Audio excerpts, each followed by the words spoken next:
एक बार की बात है, एक पिता ने अपने बेटे को पढ़ाया लिखाया, बेटा बड़ा होकर आईएएस ऑफिसर बन गया। बेटा घर से दूर रहने लगा। एक दिन पिता अपने बेटे से मिलने के लिए उसके शहर गए। उसके ऑफिस जाकर उसके चैम्बर में गए और उसके कंधे पर हाथ रखकर खड़े हुए और अपने बेटे से एक सवाल पूछा। कहा कि बेटा बताओ, दुनिया में सबसे शक्तिशाली व्यक्ति कौन है? बेटे ने बड़ी शालीनता से जवाब दिया। उसने कहा कि पिताजी मैं ही होऊंगा, और कौन हो सकता है?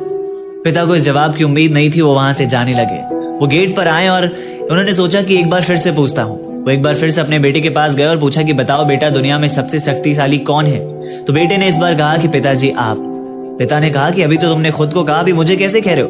बेटे ने कहा कि पिताजी उस वक्त आपका हाथ मेरे कंधे पर था, और जिस वक्त एक पिता का हाथ उसके बेटे के कंधे पर हो, वो दुनिया का तो सबसे शक्तिशाली व्यक्ति ही होगा ना। ये सुनकर पिता की आंखों में खुशी के आंसू आ गए। वो कहते हैं ना कि बड़े नसीब वाले होते हैं जिनके कंधे पर पिता का हाथ होता है। जिंदगी के हर सपने पूरे होते हैं अगर पिता का साथ होता है।